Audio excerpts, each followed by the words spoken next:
আসসালামু আলাইকুম everyone, welcome to cook with Nipu. আশা করছি সবাই অনেক ভালো আছেন। আজকে আমি আপনাদেরকে তৈরি করে দেখাবো চাইনিজ মিক্সড ফ্রাইড রাইস। রেসিপিটি কিন্তু অনেক মজা হয়, কিন্তু অনেক সময় বাসায় তৈরি করলে দেখা যায় যে এই রেসিপিটি চালটি অনেক শক্ত হয়ে যায় বা নরম হয়ে যায় বা একদম মিশে খিচুড়ি হয়ে যায়। তো আজকে আমি কিছু টিপস অ্যান্ড ট্রিক্স বলবো, যে কারণে আপনার রাইসটি হবে রেস্টুরেন্টের মতো একেবারে পারফেক্ট। তো চলুন দেখে নিই কীভাবে তৈরি করছি আমি রেসিপিটি।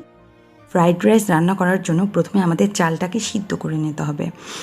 আমি একটি কড়াইতে পানি বসিয়ে দিয়েছি, এর মধ্যে দিয়ে দিচ্ছি লবণ এবং 1 টেবিল চামচ পরিমাণ তেল। এখন আমি এর মধ্যে চালটা দিয়ে দিব। আমি প্রায় 1 কাপের মতো চাল নিয়েছি, চালটা দিয়ে দিচ্ছি এবং মনে রাখতে হবে চালটাকে প্রায় 90%-এর মতো সিদ্ধ করতে হবে।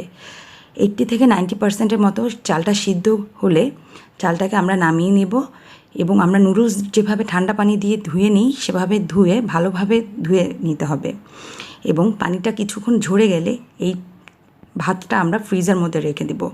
অলমোস্ট 2 থেকে 3 ঘন্টা আমরা ফ্রিজের মধ্যে রাখবো। 2 থেকে 3 ঘন্টা রাখার পর আমরা ফ্রাইড রাইস রান্না করব। তাহলে কিন্তু আমাদের ফ্রাইড রাইসটা আর কখনোই নরম হবে না।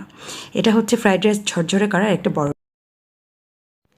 এখানে আমরা নিয়ে নিয়েছি কিছু ভেজিটেবল, এর মধ্যে রয়েছে বাঁধাকপি, গাজর, বরবটি, ক্যাপসিকাম। আমাদের আরও লাগবে, এখানে আমি মুরগির বুকের মাংস নিয়ে নিয়েছি এবং সেটাকে টুকরো টুকরো করে কেটে সয়া সস, গোলমরিচের গুঁড়া দিয়ে ম্যারিনেট করে রেখেছি এবং নিয়েছি একটি ডিম, যার মধ্যে আমি কিছুটা গোলমরিচ গুঁড়া দিয়ে নিয়েছি। এখানে আরও লাগবে আমাদের একটা রসুন কুচি, আমি 2 কোয়া রসুন কুচি করে নিয়েছি। লাগবে পেঁয়াজ এবং কিছুটা কাঁচামরিচ।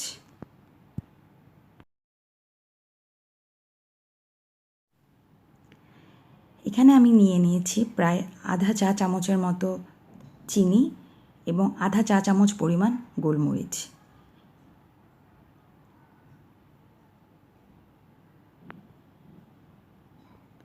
এখন আমার কাজের সুবিধার জন্য আমি একটি বাটি নিয়ে নিয়েছি, এর মধ্যে দিয়ে দিচ্ছি সসগুলো। এখানে আমি দিয়ে দিচ্ছি 1 টেবিল চামচ পরিমাণ ওয়েস্টার সস,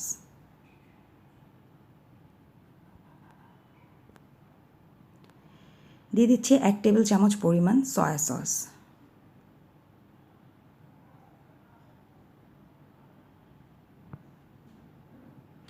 এক টেবিল চামচের মতো ফিশ সস। ফিশ সসটা কিন্তু লবণ অনেক বেশি থাকে, তাই একটু বুঝে শুনে দিবেন। আমি এখানে 1 টেবিল চামচ পুরাটা দিইনি, তার চেয়ে একটু কম দিয়েছি। আধা চা চামচ পরিমাণ গোলমরিচের গুঁড়ো,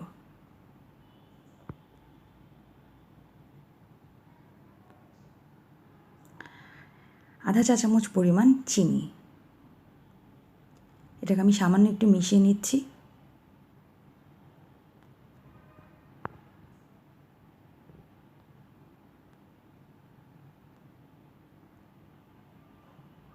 এখন আমি এর মধ্যে দিয়ে দিচ্ছি 1 চা চামচ পরিমাণ টমেটো সস। এগুলোকে খুব ভালো করে মিশিয়ে আমি রেডি করে রেখেছি।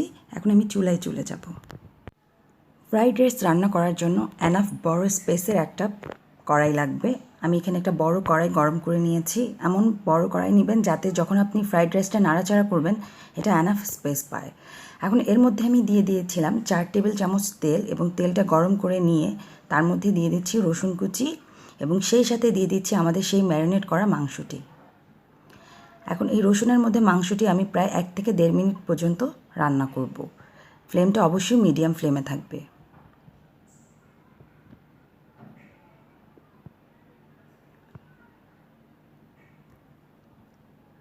1.5 মিনিট পর আমি এর মধ্যে দিয়ে দিয়েছি কুচি করে রাখা গাজর আর বরবটি। এই দুটো সবজি সিদ্ধ হতে একটু সময় বেশি লাগে, তাই আমি এই দুটি আগে রান্না করছি। খুব ভালো করে নাড়াচাড়া করে মিডিয়াম ফ্লেমে প্রায় 1 থেকে 1.5 মিনিট পর্যন্ত আমি এই দুটো সবজিকে ভাজবো।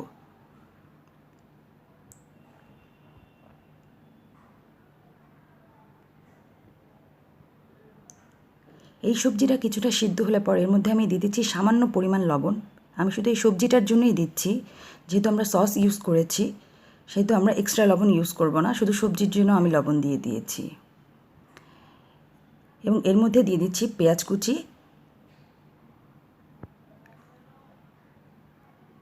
এবং আমাদের সেই বাঁধাকপিটি। এখন এই পুরো সবজিটা খুব ভালোভাবে 1 থেকে 1.5 মিনিট মিডিয়াম ফ্লেমে আমি ভাজবো। এখনও ফ্লেমটা কিন্তু মিডিয়ামে রেখেছি। সবজি কিছুটা ভাজা হলে এখন আমি সবজিটা একটা সাইডে করে দিব এবং এর মধ্যে দিয়ে দিব সেই ডিমটি দিয়ে আমি ডিমটা কিছুটা স্ক্র্যাম্বল করে নিব।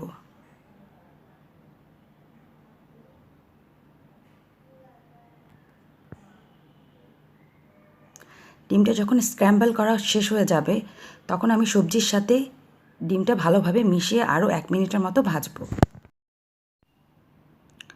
সবজি আর ডিমটি ভালোভাবে রান্নার পর এখন আমি দিয়ে দিচ্ছি সেই সিদ্ধ করা রাইসটি। আমি ফ্রিজ থেকে বের করে রাইসটি দিয়ে দিয়েছি এবং এর সাথে দিয়ে দিয়েছি কিছুটা কাঁচামরিচ। খেয়াল রাখবেন রাইসটা যেন একেবারে ঠান্ডা থাকে। এবং এর মধ্যে দিয়ে দিচ্ছি ক্যাপসিকাম খুব আগে দেওয়ার দরকার নেই, যখন আমরা রাইসটা দিব তখনই আমরা ক্যাপসিকাম দিব। এখন আমি খুব ভালোভাবে এই সবজির সাথে রাইসটা ভালোভাবে মিশিয়ে নিচ্ছি। খুব ভালোভাবে মেশাতে হবে। এখন কিন্তু ফ্লেমটা একদম হাই রাখতে হবে। এখন থেকে রান্না শেষ করা পর্যন্ত আমি ফ্লেমটা হাই রাখব। এখন এর মধ্যে দিয়ে দিচ্ছি আধা চা চামচ পরিমাণ টেস্টিং সল্ট এবং যে সসটা আমরা রেডি করে রেখেছিলাম সেটা দিয়ে দিচ্ছি।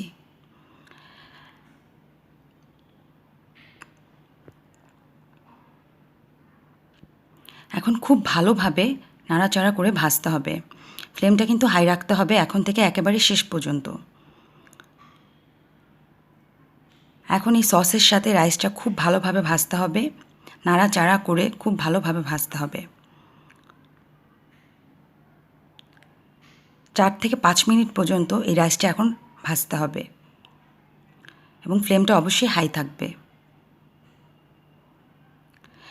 দেখুন 4 থেকে 5 মিনিট পর কিন্তু আমার রাইসটা হয়ে গেছে এবং দেখুন আমি খুব ভালোভাবে নাড়াচাড়া করেছি, তারপরেও কিন্তু আমার রাইসটা একেবারে একটি আরেকটির সাথে লেগে যায়নি। আমার রান্না প্রায় কমপ্লিট হয়ে গেছে। দেখুন রাইসটা কতটা ঝরঝরে হয়েছে। আমার রান্না শেষ, এখন আমি এটাকে পরিবেশনা করব।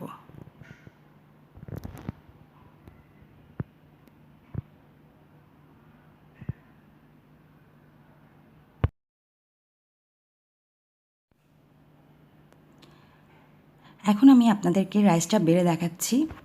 দেখুন রাইসটা কতটা ঝরঝরে হয়েছে। রাইসটা কিন্তু আমি অনেক নাড়াচাড়া করেছি, অনেকক্ষণ ধরে নাড়াচাড়া করেছি, তারপরও কিন্তু রাইসটা একটি আরেকটির সাথে লেগে যায়নি। আশা করছি আজকে আমি যে টিপসগুলো দিয়েছি সেই টিপসগুলো ফলো করলে আপনাদের রাইসটাও এরকম রেস্টুরেন্টের মতো একবারে ঝরঝরা হবে। দেখুন রাইসটা কতটা সুন্দর হয়েছে। আশা করছি আমার রেসিপিটি আপনাদের ভালো লেগেছে। যদি ভালো লাগে অবশ্যই লাইক, কমেন্ট আর শেয়ার করবেন। আর আমার চ্যানেলটি অবশ্যই সাবস্ক্রাইব করে আমার পাশে থাকবেন। আশা করছি দেখা হবে অন্য কোনো রেসিপিতে। আল্লাহ হাফেজ।